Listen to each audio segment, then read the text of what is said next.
안녕하세요. 사람이 살다 보면 남들이 겪는 일들이 나에게도 다가오는 일이 허다하더군요. 구독과 좋아요는 사랑입니다. 감사합니다. 오늘은 박만섭에게 특별한 날입니다. 68년을 살아오면서 이렇게 떨리는 날이 또 있었을까 싶었습니다. 아침부터 손이 부들부들 떨려서 면도하다가 턱에 상처를 내고 말았습니다. 거울 속 자신을 바라보니 언제 이렇게 늙었나 싶었습니다. 하지만 오늘만큼은 당당하게 아버지로서 마지막 큰 결심을 실행에 옮기는 날이었습니다. 영자야, 준비됐나? 부엌에서 설거지를 하던 아내 영자가 고개를 돌렸습니다. 65세의 나이에도 여전히 부지런한 아내였지만 오늘따라 어깨가 축 처져 보였습니다. 영자는 물기를 닦지도 않은 손으로 앞치마를 만지작거렸습니다. 당신 정말 괜찮겠어요? 한번 도장 찍으면 되돌릴 수 없다고 했잖아요. 만섭은 영자의 걱정스러운 표정을 보며 마음이 흔들렸습니다. 사실 그도 확신이 서지 않았습니다. 하지만 아들 지훈이 지난달부터 계속 말하던 그 간절한 표정이 떠올랐습니다. 대기업을 퇴직한 후 창업을 준비한다며 미천이 필요하다던 아들의 모습 말입니다. 지훈이가 그렇게 간절하게 부탁하는데 아버지가 못 들어줄 이유가 어디 있겠나? 우리 평생 모은 게 그 집 하나뿐이지만 그래도 자식한테 물려주는 게 부모 도리 아니겠어? 영자는 한숨을 쉬었습니다. 결혼 후 40년 넘게 살림을 꾸려오면서 그 집 한 채 마련하기까지 얼마나 힘들었는지 누구보다 잘 알고 있었습니다. 만섭이 공무원 월급으로 자신이 시장에서 반찬 장사로 푼 돈을 모아가며 장만한 집이었습니다. 하지만 남편 앞에서는 늘 그래왔듯이 자신의 마음을 숨겼습니다. 오후 2시 부동산 사무소 앞에서 아들 지훈과 며느리 지은을 만났습니다. 지훈은 평소보다 단정하게 옷을 차려입고 나왔고 지은은 명품 핸드백을 들고 있었습니다. 만섭은 속으로 며느리가 그런 비싼 가방을 들고 다니는데 정말 돈이 없는 걸까 하는 생각이 들었지만 곧 자신을 탓했습니다. 자식들을 의심하다니 이런 못된 생각을 하면 안 되는데 말입니다. 아버지, 어머니 정말 감사합니다. 이 은혜 평생 잊지 않겠습니다. 지훈이 깊게 인사를 하자 만섭의 마음이 뭉클해졌습니다. 역시 자신의 아들이었습니다. 이렇게 예의 바르고 고마워할 줄 아는 아들을 두었으니 얼마나 복이 많은 아버지입니까?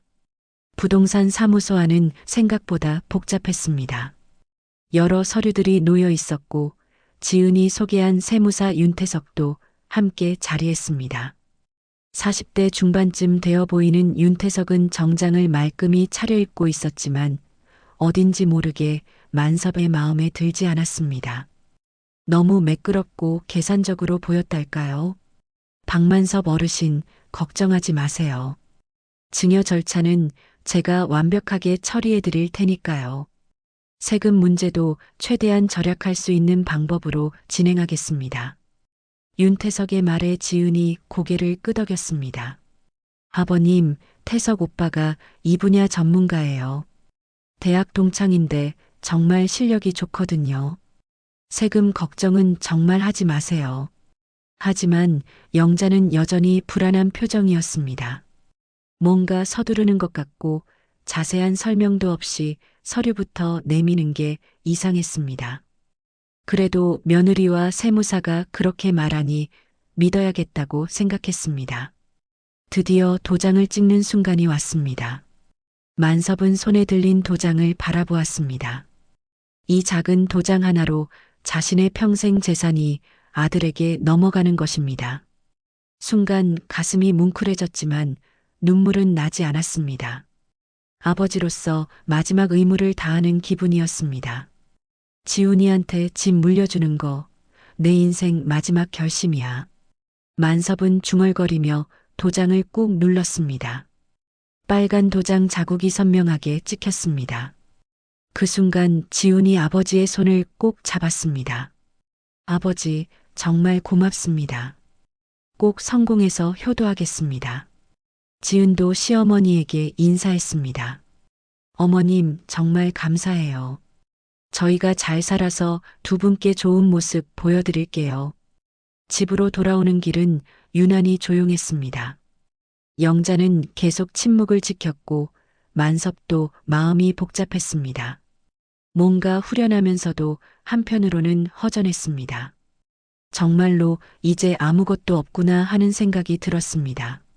집 앞에 도착해서 만섭은 혼잣말처럼 중얼거렸습니다. 이제 진짜 아무것도 없네. 그래도 잘 살겠지, 우리 지훈이. 영자는 그 말을 듣고 마음이 아팠습니다. 남편이 얼마나 많은 걸 포기했는지 알기 때문이었습니다. 하지만 이미 도장을 찍은 일 되돌릴 수는 없었습니다. 그날 밤 만섭은 잠이 오지 않아 창밖을 바라보았습니다. 42년간 살았던 이 집이 이제 아들 것이 되었다는 게 실감나지 않았습니다. 하지만 분명한 건 아버지로서 마지막 사랑을 보여줬다는 것입니다. 이제 지훈이 어떻게 살아가는지 지켜보는 일만 남았습니다. 집을 증여한 지 석 달이 지났습니다. 만섭은 그동안 평소보다 더 부지런히 생활했습니다. 아침 운동도 거르지 않고 영자와 함께 시장도 자주 다녔습니다. 뭔가 마음이 가벼워진 기분이었습니다. 자식에게 큰 선물을 해줬다는 뿌듯함 때문이었을까요? 지훈은 가끔 안부 전화를 걸어왔습니다. 사업 준비가 순조롭게 진행되고 있다며 좋은 소식만 전해왔습니다. 만섭은 그런 아들의 목소리를 들을 때마다 마음이 흐뭇했습니다. 역시 자신의 결정이 옳았다고 생각했습니다. 하지만 영자는 여전히 마음이 편치 않았습니다. 지은이 그 이후로 한 번도 안부 인사를 하지 않았기 때문입니다. 전에는 그래도 명절이나 생신 때 연락이라도 했는데 집을 받은 후로는 완전히 연락이 끊어진 것 같았습니다. 당신, 지은이가 너무 조용하지 않아요? 예전 같으면 벌써 몇 번은 연락했을 텐데. 그냥 바쁜 거겠지. 지훈이도 사업 준비한다고 정신없다고 하잖아. 만섭은 대수롭지 않게 여겼지만 영자의 불안감은 점점 커져갔습니다. 그러던 어느 화요일 오후 우편함에서 두꺼운 봉투를 발견했습니다. 세무서에서 온 공문이었습니다. 만섭은 별 생각 없이 봉투를 뜯었습니다. 아마 증여 절차가 완료되었다는 통지서 정도일 거라고 생각했습니다. 하지만 서류를 펼친 순간 만섭의 얼굴이 하얗게 변했습니다. 이게 뭐야? 증여세 납부 고지서였습니다. 그런데 금액이 예상했던 것과 너무 달랐습니다. 세무사가 대략 1,000만 원 정도라고 했던 세금이 3,800만 원으로 나와 있었습니다. 영자야, 이것 좀 봐. 부엌에서 설거지를 하던 영자가 뛰어왔습니다. 만섭의 떨리는 손에서 고지서를 받아든 영자의 얼굴도 순식간에 굳어졌습니다. 이게 무슨 세금이 이렇게 많이 나와요? 윤 세무사가 1,000만 원 정도라고 했잖아요. 만섭은 손을 떨며 고지서를 다시 들여다보았습니다. 분명히 실수가 있을 거라고 생각했습니다. 하지만 아무리 봐도 박만섭의 이름이 정확히 적혀 있었고 주소도 맞았습니다. 일단 지훈이한테 전화해보자. 뭔가 잘못된 게 분명해. 만섭은 서둘러 아들에게 전화를 걸었습니다. 한참을 기다린 후에야 지훈이 전화를 받았습니다. 아버지, 무슨 일이세요? 지훈아, 세금 고지서가 왔는데 금액이 너무 이상해. 3,800만 원이라고 나와 있어. 윤 세무사가 1,000만 원 정도라고 했는데. 전화 너머로 지훈이 잠시 침묵했습니다. 그리고는 당황한 듯한 목소리로 대답했습니다. 아, 그게 요즘 다 이런다고 들었어요. 부동산 가격이 많이 올라서 세금도 따라 오른 것 같아요. 하지만 처음 말하고 너무 다르잖아. 이 돈을 어떻게 마련해야 하는 거야? 걱정하지 마세요, 아버지. 제가 알아볼게요. 지은이가 윤형한테 다시 물어보겠다고 하네요. 전화를 끊은 후 만섭은 멍하니 앉아 있었습니다. 3,800만 원이라는 금액이 머리에서 떠나지 않았습니다. 그동안 노후를 위해 모아둔 예금이 대부분 들어가야 하는 금액이었습니다. 다음 날 지은에게서 전화가 왔습니다. 아버님, 윤 오빠한테 확인해 봤는데 요즘 정말 이런 식으로 나온다고 해요. 부동산 시세가 워낙 올라서 어쩔 수 없다고 하네요.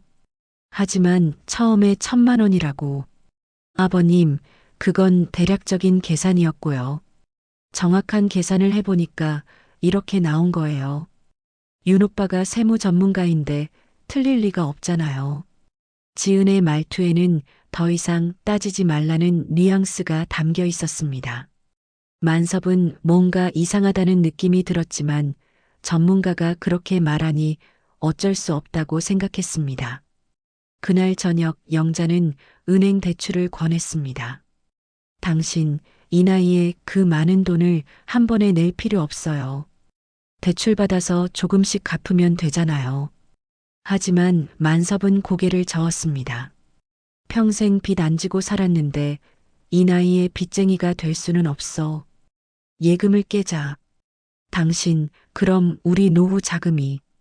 지훈이가 잘 되면 우리도 잘 될 거야. 걱정하지 마.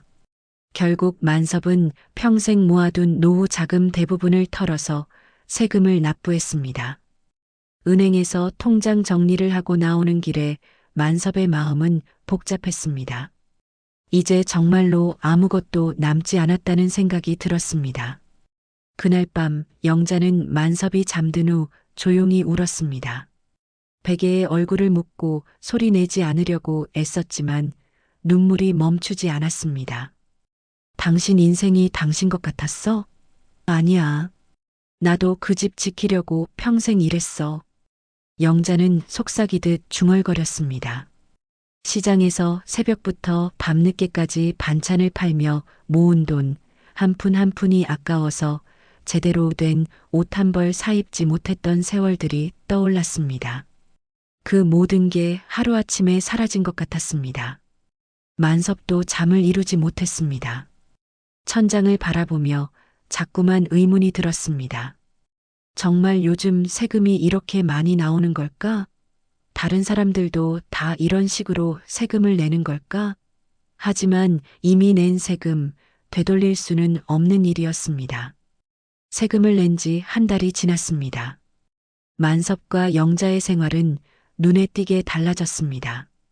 예전처럼 외식을 하거나 필요한 물건을 사는 일이 줄어들었습니다. 영자는 시장에서 장을 볼 때도 가격표를 더 꼼꼼히 들여다보게 되었습니다. 당신 괜찮아요? 얼굴이 안 좋아 보이는데. 만섭은 요즘 자주 피곤함을 느꼈습니다. 밤에 잠도 잘 오지 않고 하루 종일 멍한 상태가 계속되었습니다. 아마도 스트레스 때문이겠지만 영자 앞에서는 괜찮은 척 했습니다. 괜찮아. 그냥 나이 들어서 그런 거겠지. 하지만 영자의 걱정은 계속되었습니다. 남편이 점점 말수도 줄어들고 평소 즐기던 아침 운동도 건너뛰는 날이 많아졌기 때문입니다. 그러던 어느 목요일 영자는 오랜 친구인 김순덕과 함께 병원에 갔습니다. 순덕이 정기검진을 받는 날이어서 동행한 것이었습니다. 병원 대기실에서 기다리는 동안 영자는 순덕과 이런저런 이야기를 나누고 있었습니다. 요즘 집값이 많이 올랐다면서? 우리 영자도 집 하나 있으니까 부자네. 순덕의 말에 영자는 씁쓸하게 웃었습니다. 집은 이미 아들에게 넘어갔고 세금 때문에 노후 자금까지 다 털어넣었다는 말을 하고 싶었지만 참았습니다. 무슨 부자야? 다 옛날 이야기지. 그때 간호사가 순덕을 불렀습니다. 영자는 혼자 남아서 잡지를 뒤적이며 기다렸습니다.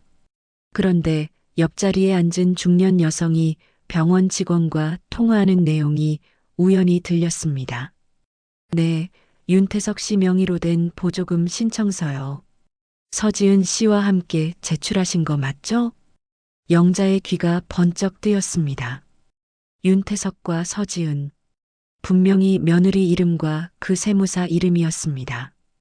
혹시 동명이인일까 싶어서 더 집중해서 들어봤습니다. 네, 병원비 보조금이요. 부부 명의로 신청하신 거라고 적혀 있는데 영자의 머리가 하얗게 변했습니다. 부부 명의? 지은과 윤태석이 부부라는 뜻인가요? 그런데 지은은 분명히 지훈과 결혼해서 자신의 며느리인데 어떻게 다른 사람과 부부 명의로 뭔가를 신청할 수 있는 걸까요? 영자는 심장이 쿵쾅거리는 것을 느꼈습니다. 뭔가 이상했습니다. 너무나 이상했습니다. 혹시 자신이 잘못 들은 건 아닐까 싶어서 다시 한번 귀를 기울였지만 그 여성은 이미 통화를 끝낸 상태였습니다. 순덕아, 빨리 끝났네. 순덕이 진료를 마치고 돌아왔을 때 영자는 아직도 혼란스러운 상태였습니다. 집으로 돌아가는 길에 순덕은 영자의 이상한 기색을 눈치챘습니다. 영자야, 너 왜 그래? 얼굴이 새파래졌어. 아니야, 괜찮아. 그냥 좀 피곤해서. 하지만 영자의 마음은 전혀 괜찮지 않았습니다. 집에 도착해서도 계속 그 이름들이 머릿속을 맴돌았습니다. 서지은, 윤태석, 부부 명의. 도대체 이게 무슨 의미일까요? 저녁 식사 때 영자는 조심스럽게 만섭에게 물어봤습니다. 당신 지은이랑 그 윤 세무사가 어떤 관계라고 했죠? 대학 동창이라고 했잖아. 왜? 그냥 혹시 더 가까운 사이는 아닐까 해서. 만섭은 젓가락을 놓고 영자를 바라봤습니다. 무슨 이상한 생각을 하는 거야? 지은이는 우리 며느리고 지훈이 아내야. 그냥 친구 사이 도움받는 게 뭐가 이상해? 영자는 더 이상 말하지 못했습니다. 확실한 증거도 없는데 괜한 의심만 키울 수는 없었습니다. 하지만 마음 한편으로는 계속 불안감이 자리 잡고 있었습니다. 그날 밤 영자는 잠들기 전에 계속 생각했습니다. 혹시 자신이 너무 예민하게 반응하는 건 아닐까? 아니면 정말로 뭔가 숨겨진 일이 있는 건 아닐까? 세금이 예상보다 3배나 많이 나온 것도 이상했고, 지은이 집을 받은 후로 연락이 뜸한 것도 이상했습니다. 저 사람들, 우리를 속이고 있는 건 아닐까? 영자는 작은 목소리로 중얼거렸습니다. 만섭이 깨어날까봐 조심스럽게 말했지만 그 의심은 점점 커져만 갔습니다. 다음 날 아침 영자는 평소보다 일찍 일어나서 생각을 정리해 봤습니다. 우선 확실한 건 윤태석과 서지은이라는 이름을 병원에서 들었다는 것이었습니다. 그리고 부부 명의로 뭔가를 신청했다는 것도 분명히 들었습니다. 하지만 이런 의심을 누구에게 털어놓을 수도 없었습니다. 만섭에게 말하면 괜한 걱정하지 말라고 할 것이 뻔했고 다른 사람에게 말하기에는 너무 가족적인 문제였습니다. 영자는 그날부터 조금씩 관찰하기 시작했습니다. 지훈과 지은의 행동, 말투, 그리고 특히 지은의 태도, 변화를 유심히 지켜보기로 했습니다. 만약 정말로 뭔가 숨기고 있는 일이 있다면 언젠가는 드러날 거라고 생각했습니다. 반드시 진실을 알아내야 해. 영자는 마음속으로 다짐했습니다. 남편이 평생 모은 재산을 지키기 위해서라도 그리고 자신들이 당하고만 있을 수는 없다는 생각에서였습니다. 이제 영자의 본격적인 조사가 시작되는 것이었습니다. 영자의 의심은 날이 갈수록 커져만 갔습니다. 병원에서 들은 그 이름들이 계속 머릿속을 떠나지 않았습니다. 며칠 동안 고민한 끝에 영자는 직접 확인해 보기로 결심했습니다. 당신 오늘 술래 언니 댁에 다녀올게요. 오래간만에 얼굴 보고 싶어서. 만섭에게는 누나를 만나러 간다고 했지만 실제로는 다른 목적이 있었습니다. 윤태석의 사무실 위치를 알아보고 싶었던 것입니다. 지은이 예전에 한번 언급했던 것이 기억났습니다. 강남구 어디쯤에 있다고 했던 것 같았습니다. 영자는 인터넷 검색을 통해 윤태석의 세무사 사무실 주소를 찾아냈습니다. 생각보다 쉽게 찾을 수 있었습니다. 강남구 테헤란로에 있는 큰 빌딩이었습니다. 이런 좋은 곳에 사무실이 있다니. 영자는 빌딩 앞에서 잠시 망설였습니다. 도대체 자신이 뭘 하고 있는 건지, 이런 일이 옳은 건지 확신이 서지 않았습니다. 하지만 병원에서 들은 그 대화가 자꾸만 떠올라서 발걸음을 돌릴 수가 없었습니다. 빌딩 안으로 들어가서 안내판을 확인해 보니 윤태석 세무사 사무실은 12층에 있었습니다. 영자는 엘리베이터를 타고 올라갔지만 막상 사무실 앞에 도착하니 들어갈 용기가 나지 않았습니다. 무슨 핑계로 들어가야 할지도 모르겠고 혹시 지은이 있으면 어떻게 해야 할지도 막막했습니다. 한참을 복도에서 서성거리다가 영자는 지하 주차장으로 내려갔습니다. 혹시 지은의 차를 볼 수 있을지도 모른다는 생각이었습니다. 지은이 타고 다니는 흰색 수입차는 워낙 눈에 띄어서 쉽게 알아볼 수 있었습니다. 지하 주차장은 생각보다 넓었습니다. 영자는 구석구석 돌아다니며 지은의 차를 찾아봤습니다. 그런데 정말로 그 흰색 수입차가 주차되어 있는 것을 발견했습니다. 정말 여기 있네. 영자의 가슴이 두근거렸습니다. 지은이 정말 이 빌딩에 와 있다는 뜻이었습니다. 그런데 도대체 왜 이렇게 자주 세무사 사무실에 오는 걸까요? 단순히 세무 상담 때문이라기에는 너무 자주 오는 것 같았습니다. 영자는 차 뒤편에 숨어서 기다리기로 했습니다. 언젠가는 지은이 내려올 테고 그때 뭔가 알 수 있을지도 모른다는 생각이었습니다. 1시간 정도 기다렸을까요? 엘리베이터에서 익숙한 목소리가 들려왔습니다. 지은의 목소리였습니다. 그런데 혼자가 아니었습니다. 남자 목소리도 함께 들렸습니다. 영자는 심장이 쿵쾅거리는 것을 느끼며 몸을 더 숨겼습니다. 두 사람이 가까워지는 소리가 들렸습니다. 걱정 마. 아버님은 아직도 모르셔. 그 돈 다 우리 쪽으로 들어왔잖아. 지은의 목소리였습니다. 영자는 숨을 죽이고 귀를 기울였습니다. 당신 진짜 독해졌네. 박지훈이 알면 어쩔 건데? 남자 목소리였습니다. 아마 윤태석인 것 같았습니다. 걔는 아무것도 몰라. 바보야. 지은의 목소리에는 냉소가 담겨 있었습니다. 자신의 남편을 바보라고 부르는 며느리의 목소리를 들으니 영자의 온몸에 소름이 돋았습니다. 그런데 정말 괜찮을까? 세금을 그렇게 부풀려서 받아낸 건데. 괜찮다니까. 어차피 노인네들이 뭘 알겠어. 그냥 전문가가 하는 일이라고 믿고 있으면 돼. 영자는 두 다리에 힘이 풀리는 것을 느꼈습니다. 세금을 부풀렸다는 것은 무슨 뜻일까요? 그리고 그 돈이 자신들에게 들어왔다는 것은 또 무슨 의미일까요? 그래도 조심해야지.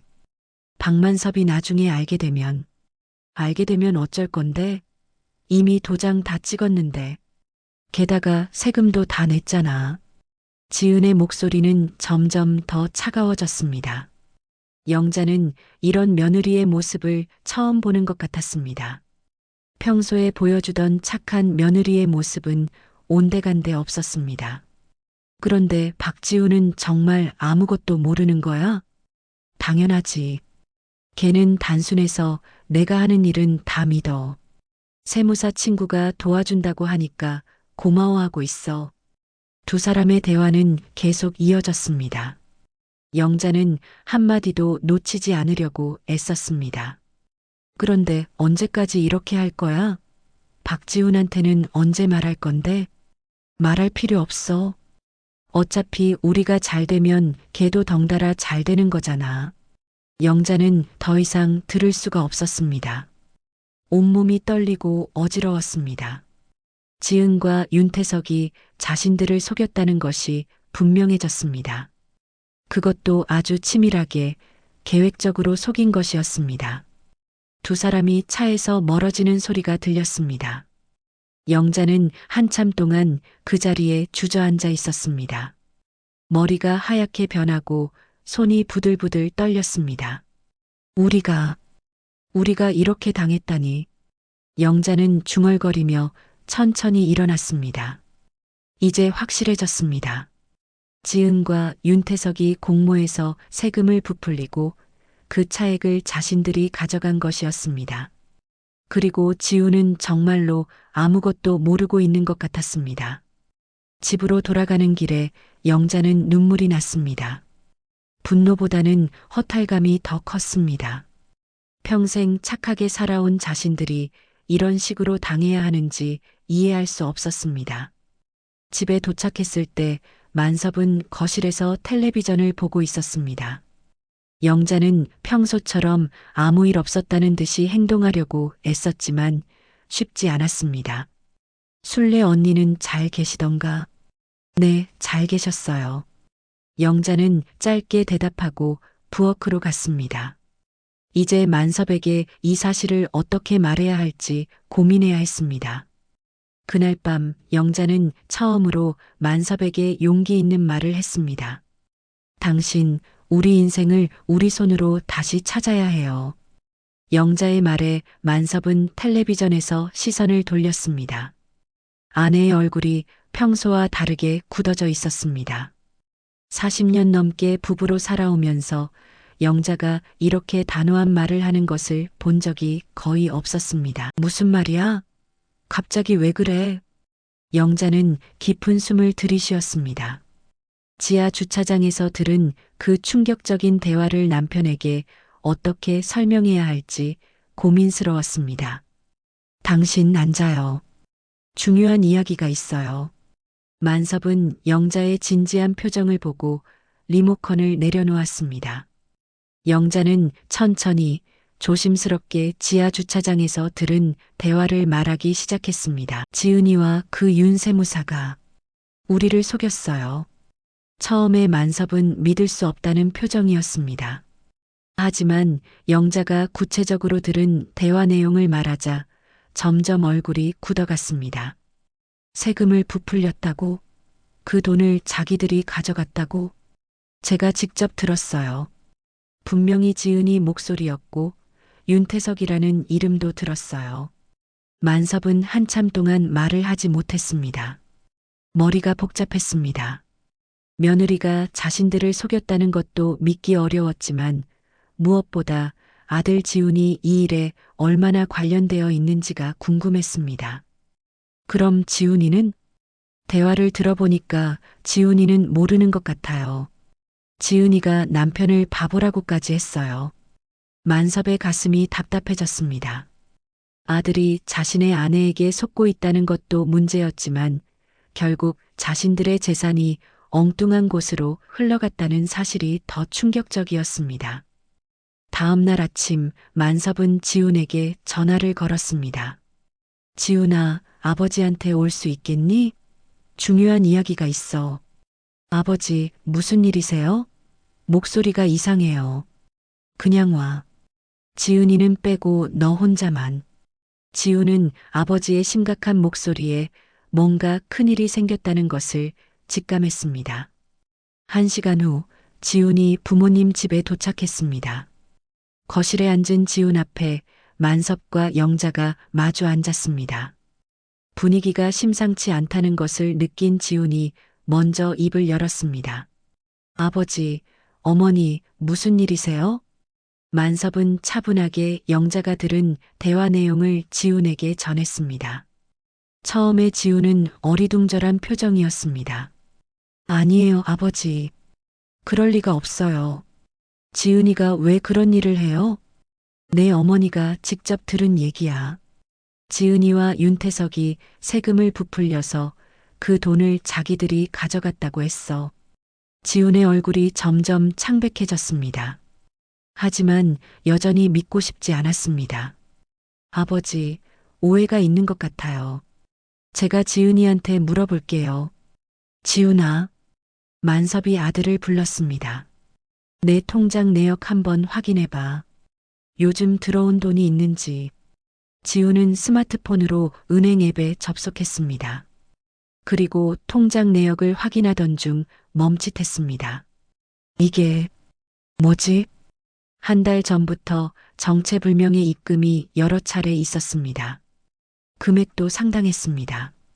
지훈은 이런 돈이 들어온 것을 전혀 몰랐습니다. 어디서 온 돈인지 아니?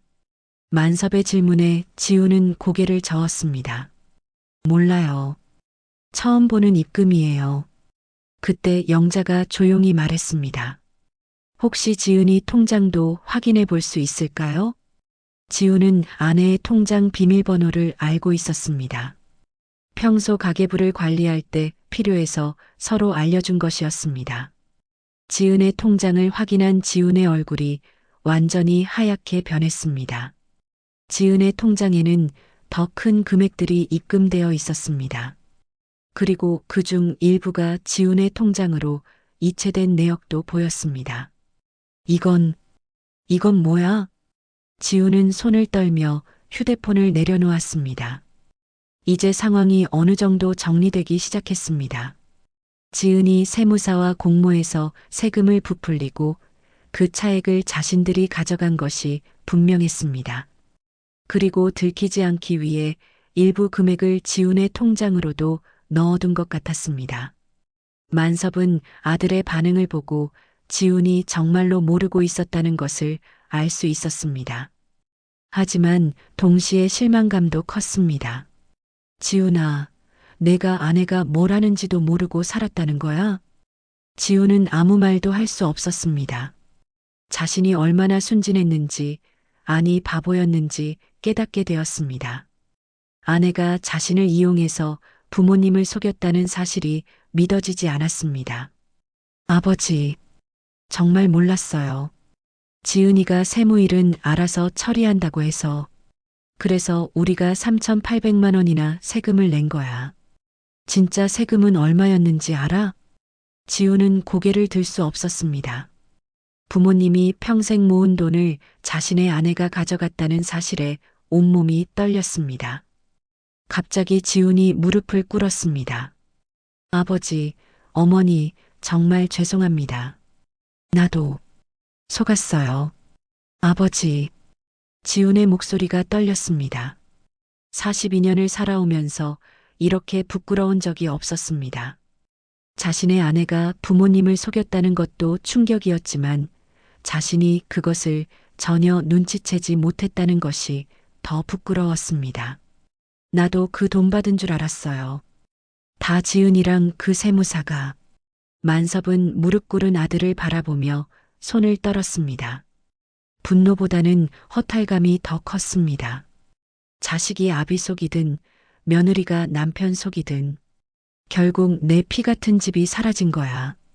그날은 지훈이 집에 돌아가지 못했습니다. 지은과 마주할 용기가 나지 않았기 때문입니다. 만섭과 영자도 밤새 잠을 이루지 못했습니다. 이제 어떻게 해야 할지, 앞으로 어떤 일들이 벌어질지 막막하기만 했습니다. 지훈이 부모님 집에서 밤을 보낸 다음 날, 만섭은 평생 단 한 번도 해본 적 없는 전화를 걸었습니다. 누나 순례에게 도움을 요청하는 전화였습니다. 누나, 나야. 혹시 시간 있으면 우리 집에 좀 와줄 수 있을까? 70세의 순례는 만섭보다 2살 위였지만 여전히 정정했습니다. 평생 교사로 일하면서 많은 사람들을 만나왔기 때문에 세상 물정에도 밝았습니다. 무슨 일인데 그렇게 심각해? 전화로는 말하기 어려운 일이야. 누나가 와서 들어봐야 할 것 같아. 1시간 후 순례가 만섭의 집에 도착했습니다. 거실에 앉은 가족들의 표정을 보니 심상치 않다는 것을 바로 알 수 있었습니다. 도대체 무슨 일이야? 만섭과 영자, 그리고 지훈이 차례로 그동안 있었던 일들을 설명했습니다. 집 증여부터 시작해서 예상보다 3배나 많이 나온 세금, 그리고 영자가 우연히 들은 지은과 윤태석의 대화까지 모든 것을 털어놓았습니다. 술래는 이야기를 들으면서 점점 얼굴이 굳어졌습니다. 평생 교육자로 살아온 그녀에게는 이런 일이 너무나 충격적이었습니다. 이건 명백한 사기야. 그냥 넘어갈 일이 아니여. 누나, 하지만 가족 일인데. 만섭은 여전히 망설이고 있었습니다. 아무리 며느리가 잘못했다고 해도 법적인 문제로 번지는 것은 원하지 않았습니다. 만섭아, 이건 가족 문제가 아니야. 범죄야. 내가 평생 모은 돈을 누군가 훔쳐간 거라고. 술래는 단호했습니다. 그녀는 즉시 지인들에게 전화를 걸기 시작했습니다. 교사 시절 학부모 중에 변호사도 있었고 세무 전문가도 있었습니다. 김 변호사님, 안녕하세요. 술래입니다. 급한 일이 생겨서 조언을 구하고 싶은데요. 술래는 상황을 설명하고 법적으로 어떤 조치를 취할 수 있는지 문의했습니다. 분명했습니다. 충분히 사기 혐의로 고소할 수 있다는 것이었습니다. 세무 조작으로 피해자에게 과도한 세금을 부담시키고 그 차액을 가로챈 것은 명백한 사기입니다. 게다가 세무사가 개입되었다면 더욱 심각한 문제죠. 술래는 변호사와의 통화를 마치고 가족들에게 설명했습니다. 변호사님이 그러는데 이건 충분히 고소할 수 있는 사안이래. 증거도 있고 통장 내역도 있으니까 승산이 있다고 하시더라. 하지만 지우는 여전히 망설였습니다. 아버지, 정말 고소까지 해야 할까요? 지은이도 아이 엄마인데. 그때까지 조용히 있던 영자가 입을 열었습니다. 지훈아, 내 아내가 우리를 뭘로 본 줄 아니? 바보로 봤어. 늙어서 아무것도 모르는 바보로 말이야. 영자의 목소리에는 분노가 담겨 있었습니다. 지하 주차장에서 들은 지은의 말들이 아직도 귓가에 맴돌고 있었습니다. 술래는 즉시 증거 수집에 나섰습니다. 우선 윤태석의 세무사 사무실 등록 현황을 확인하고 지은과 윤태석의 관계를 더 자세히 조사해 보기로 했습니다. 며칠 후 술래는 놀라운 사실을 발견했습니다. 윤태석과 지은이 대학 동창이라고 했는데 실제로는 훨씬 더 가까운 관계였다는 것이었습니다. 만섭아, 이것 좀 봐. 술래가 가져온 자료에 따르면 지은과 윤태석은 몇 년 전부터 함께 부동산 투자를 해왔다는 것이었습니다. 그리고 지은이 지훈과 결혼하기 전에도 윤태석과 금전적인 거래가 있었다는 흔적들이 발견되었습니다. 이 사람들이 이미 오래전부터 계획을 세웠던 것 같아 만섭은 더 이상 망설일 수 없었습니다. 이것은 단순한 실수나 우연이 아니라 치밀하게 계획된 사기였습니다. 좋아. 고소하자. 하지만 막상 결정을 내리고 나니 마음이 편하지 않았습니다. 특히 지훈의 딸, 즉 자신의 손녀를 생각하니 가슴이 아팠습니다. 변호사 사무실에서 고소장을 작성하는 날 지훈이 마지막으로 애원했습니다. 아버지, 아이만은 생각해 주세요. 지은이가 감옥에 가면 우리 딸은 어떻게 돼요? 만섭은 한참을 망설였습니다. 손녀의 얼굴이 떠올랐습니다. 아직 어린아이가 엄마 때문에 상처받는 것을 원하지 않았습니다. 그 도장은 마음이었지 허락은 아니었어. 만섭이 중얼거렸습니다. 아들에게 집을 물려준다는 것은 아버지의 마음이었지 며느리가 그 마음을 이용해서 돈을 훔쳐가도 된다는 허락은 아니었습니다. 지훈아, 용서는 내가 할 수 있지만 책임은 내 엄마가 져야 할 몫이야. 결국 만섭은 고소장에 서명했습니다. 하지만 마음 한편으로는 손녀를 위해 선처를 고려해달라는 내용도 함께 넣었습니다. 고소장이 접수된 후 지은에게서 전화가 왔습니다. 처음에는 화가 난 목소리였지만 상황이 심각하다는 것을 깨닫고는 애원하는 목소리로 바뀌었습니다. 아버님, 제발 고소를 취하해 주세요. 제가 잘못했어요. 하지만 만섭은 단호했습니다. 지은아, 넌 우리를 속였어. 그것도 계획적으로, 치밀하게 말이야. 이제 와서 사과한다고 용서받을 수 있다고 생각하니? 아버님, 정말 죄송해요. 다 돌려드릴게요. 돈 문제가 아니야. 신뢰의 문제야. 내가 우리 가족을 어떻게 생각했는지 이제 알겠더라. 전화를 끊은 후 만섭은 깊은 한숨을 쉬었습니다. 이제 정말로 돌이킬 수 없는 강을 건넌 것 같았습니다. 가족이 원수가 되는 일, 평생 겪어보지 못한 일이었습니다. 그날 밤 영자가 말했습니다. 당신, 우리가 옳은 일을 하고 있는 거 맞죠? 모르겠어. 하지만 이대로 당하고만 있을 수는 없잖아. 고소가 접수된 지 2달이 지났습니다. 그동안 만섭과 영자의 일상은 완전히 바뀌었습니다. 변호사와의 상담, 증거자료 준비, 법원 출석 등 평생 경험해보지 못한 일들의 연속이었습니다. 지은과 윤태석은 처음에는 혐의를 부인했지만 점점 증거들이 드러나면서 상황이 불리해졌습니다. 특히 은행 거래 내역과 세무 조작 흔적들이 명확하게 드러났습니다. 아버지, 변호사님이 승소 가능성이 높다고 하시네요. 순례가 전해주는 소식들은 대체로 긍정적이었습니다. 하지만 만섭의 마음은 복잡했습니다. 이기는 것이 중요한 게 아니라 가족이 이렇게 원수가 되어야 하는 현실이 견디기 어려웠습니다. 첫 번째 법정 출석 날, 만섭은 평생 입어본 적 없는 정장을 차려입었습니다. 영자도 검은색 한복을 입고 나왔습니다. 2사람 모두 긴장한 기색이 역력했습니다. 법정에서 지은과 윤태석을 마주했을 때의 기분은 말로 표현할 수 없었습니다. 한때는 며느리라고 불렀던 사람이 이제는 피고석에 앉아 있었습니다. 지은은 예전의 당당한 모습은 온데간데 없고 초라해 보였습니다. 변호사 옆에 앉아서 고개를 들지 못하고 있었습니다. 윤태석도 마찬가지였습니다. 법정에서 만난 그의 모습은 처음 만났을 때의 매끄러운 모습과는 전혀 달랐습니다. 재판이 진행되면서 사건의 전모가 더욱 구체적으로 드러났습니다. 지은과 윤태석은 약 2년 전부터 이런 방식으로 몇 차례 돈을 챙겨왔다는 것이 밝혀졌습니다. 만섭 부부만 당한 것이 아니었습니다. 피고인들은 세무 상담을 빌미로 증여세를 고의로 부풀려 산정하고 그 차액을 횡령한 혐의를 받고 있습니다.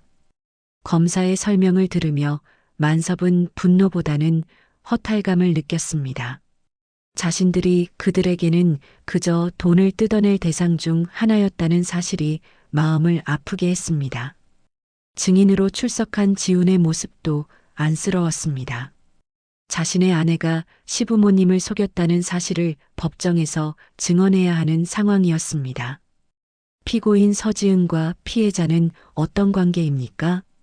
제 아내입니다. 지훈의 목소리는 떨렸습니다. 법정 안의 모든 시선이 자신에게 집중되는 것이 부담스러웠습니다. 피고인이 이 사건에 대해 미리 알려준 적이 있습니까?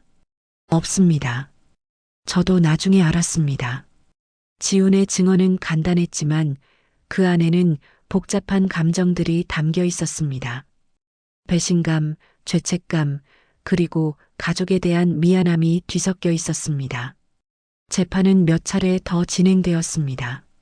매번 법정에 나갈 때마다 만섭과 영자는 지쳐갔습니다. 이런 일이 이렇게 오래 걸리고 복잡할 줄은 몰랐습니다. 드디어 판결이 나는 날이 왔습니다. 지은은 사기 혐의로 징역 2년에 집행유예 3년을 선고받았습니다. 윤태석은 징역 3년을 선고받았습니다.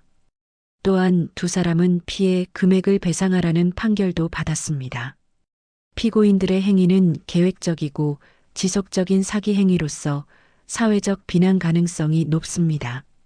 다만 피고인 서지은의 경우 미성년 자녀가 있고 피해자들이 선처를 호소한 점을 참작하여 집행유예를 선고합니다. 판결을 듣는 순간 만섭은 안도감과 동시에 공허함을 느꼈습니다. 이겼지만 진짜 이긴 것 같지는 않았습니다. 법정을 나오는 길에 지은이 만섭 부부에게 다가왔습니다. 아버님, 어머님, 정말 죄송합니다. 지은은 눈물을 흘리며 고개를 숙였습니다. 하지만 만섭과 영자는 아무 말도 하지 않았습니다. 이미 너무 많은 상처를 받았고 지금 와서 사과를 받는다고 해서 그 상처가 아물 것 같지는 않았습니다. 그날 저녁 집으로 돌아온 만섭과 영자는 말없이 저녁을 먹었습니다. 텔레비전을 켰지만 아무것도 귀에 들어오지 않았습니다. 당신, 우리가 이긴 건가요? 영자의 질문에 만섭은 대답하지 못했습니다. 법적으로는 이겼지만 마음으로는 모든 것을 잃은 기분이었습니다. 며칠 후 지은은 조용히 집을 비웠습니다. 지훈에게 이혼 서류를 남기고 딸과 함께 어디론가 사라졌습니다. 아무에게도 어디로 가는지 알려주지 않았습니다.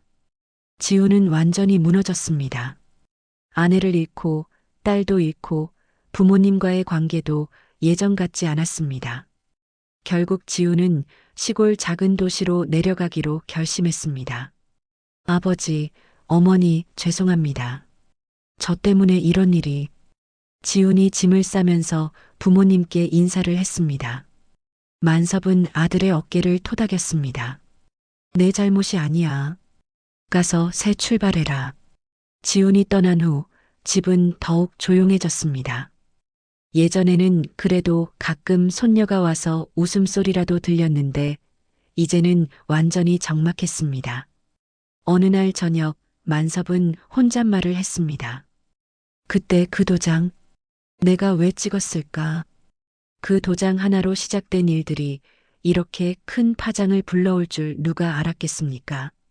아들에게 재산을 물려주려던 아버지의 마음이 이런 결과를 가져올 줄은 꿈에도 생각하지 못했습니다. 영자도 마찬가지였습니다. 승소했지만 마음은 무거웠습니다. 돈을 되찾는 것보다 잃은 것들이 더 많은 것 같았습니다. 가족의 평화, 일상의 소소한 행복, 그리고 사람에 대한 신뢰까지 모든 것을 잃은 기분이었습니다. 재판이 끝난 지 1년이 지났습니다. 만섭과 영자는 그동안 많은 변화를 겪었습니다. 가장 큰 변화는 집을 옮긴 것이었습니다. 42년 동안 살았던 그 집에서는 더 이상 살 수 없었습니다. 지은과 지훈, 그리고 손녀와 함께했던 추억들이 너무 많이 남아 있었기 때문입니다. 배상금을 받기는 했지만 예전 같은 경제적 여유는 없었습니다. 법정 비용과 변호사 수임료 등을 제하고 나니 생각보다 많이 남지 않았습니다. 결국 두 사람은 작은 전셋집으로 이사를 결정했습니다. 당신, 이 집 어때요? 영자가 보여준 집은 원룸에 가까운 작은 공간이었습니다. 예전 집의 3분의 1도 안 되는 크기였지만 남향이어서 햇볕이 잘 들었고 무엇보다 조용했습니다. 작긴 하지만 우리 둘이 살기에는 충분하겠네. 만섭도 마음에 들었습니다. 큰 집에서 혼자 덩그러니 있을 때보다 이렇게 작은 공간에서 아내와 가까이 지내는 것이 더 좋을 것 같았습니다. 이사 당일 순례가 도와주러 왔습니다. 짐이 많지 않아서 반나절이면 충분했습니다. 예전 집에서 가져온 건 생활에 꼭 필요한 물건들 뿐이었습니다. 만섭아, 새 집이 아늑하네. 관리하기도 쉽겠고. 순례는 긍정적으로 말했지만 만섭은 복잡한 마음이었습니다. 평생 일해서 큰 집을 마련했는데 이제 다시 신혼 때처럼 작은 집에서 살게 되었다는 현실이 씁쓸했습니다. 하지만 며칠 지나지 않아 만섭의 생각이 바뀌기 시작했습니다. 작은 집이지만 나름의 장점이 있었습니다. 청소하기도 쉽고 전기세나 가스비 같은 관리비도 적게 나왔습니다. 무엇보다 아침에 일어나면 바로 영자의 얼굴을 볼 수 있다는 것이 좋았습니다. 영자는 작은 베란다에 화분들을 놓기 시작했습니다. 상추, 깻잎, 고추 같은 간단한 채소들을 심었습니다. 당신, 이것 좀 보세요. 상추가 벌써 이렇게 자랐어요. 영자의 얼굴에는 오랜만에 밝은 표정이 떠올랐습니다. 지난 1년 동안 거의 보지 못했던 미소였습니다. 정말 잘 자랐네. 오늘 저녁에는 이 상추로 쌈 싸 먹을까? 만섭도 덩달아 기분이 좋아졌습니다. 이런 소소한 일상의 기쁨이 얼마나 소중한지 새삼 깨닫게 되었습니다. 어느 날 오후 두 사람은 근처 공원을 산책하고 있었습니다. 벤치에 앉아서 쉬는데 영자가 조용히 말했습니다. 당신, 이 집 우리 둘만의 집이네. 그 말에 만섭은 고개를 끄덕였습니다. 예전 집은 아들과 며느리, 손녀를 위한 집이기도 했습니다. 하지만 이 작은 집은 정말로 자신들만을 위한 공간이었습니다. 맞아. 이제는 누구 눈치 볼 것도 없고 우리 마음대로 살 수 있잖아. 사실 처음에는 외로웠습니다. 명절이 되어도 찾아오는 가족이 없었고 생신이 되어도 축하해주는 사람이 순례뿐이었습니다. 하지만 시간이 지나면서 그 외로움이 자유로움으로 바뀌어 갔습니다. 지훈에게서는 가끔 안부 전화가 왔습니다. 시골에서 작은 농장을 운영하며 새로운 삶을 시작했다고 했습니다. 아버지, 저 요즘 토마토 농사 짓고 있어요. 힘들지만 마음은 편해요. 그래, 건강하게만 지내라. 그것만으로도 충분해. 만섭은 아들에게 더 이상 많은 것을 바라지 않았습니다. 건강하고 성실하게 살아가는 것만으로도 고마웠습니다. 손녀 소식은 가끔 순례를 통해 들을 수 있었습니다. 지은이 재혼해서 새 아버지와 함께 잘 지내고 있다고 했습니다. 처음에는 서운했지만 이제는 아이가 행복하면 된다는 생각이었습니다. 어느 가을날 만섭과 영자는 함께 시장에 갔습니다. 예전처럼 큰 장을 보는 것은 아니었지만 둘이서 먹을 반찬거리를 사는 일이 즐거웠습니다. 당신, 우리 오늘은 삼겹살 사서 구워 먹을까요? 좋은 생각이네. 오랜만에 집에서 고기 구워 먹자. 그날 저녁 두 사람은 작은 테이블에 앉아서 삼겹살을 구워 먹었습니다. 영자가 기른 상추에 싸서 먹으니 맛이 더욱 좋았습니다. 당신, 이런 게 행복인가 봐요. 영자의 말에 만섭은 고개를 끄덕였습니다. 큰 집, 많은 돈, 화목한 가족. 예전에는 그런 것들이 행복이라고 생각했습니다. 하지만 지금은 다른 생각이었습니다. 서로를 믿고 의지할 수 있는 사람과 함께하는 소소한 일상이 진짜 행복인 것 같았습니다. 도장은 뺏겼지만 우리 마음은 지켰잖아. 만섭의 말에 영자가 미소 지었습니다. 그 도장 하나로 많은 것을 잃었지만 정말 중요한 것은 지켜냈다는 생각이 들었습니다. 서로에 대한 신뢰, 어려움 앞에서도 포기하지 않는 의지, 그리고 새로운 시작을 받아들이는 용기 같은 것들 말입니다. 겨울이 되었습니다. 작은 집이지만 보일러가 잘 되어서 따뜻했습니다. 영자는 뜨개질을 시작했고 만섭은 책을 읽기 시작했습니다. 평생 바쁘게 살아오면서 제대로 해보지 못했던 일들이었습니다. 당신, 이 소설 재미있어요. 우리 나이에도 이런 책을 읽을 수 있다니. 나도 이 목도리 뜨는 재미에 푹 빠져 있어요. 다 떠지면 당신 목에 둘러드릴게요.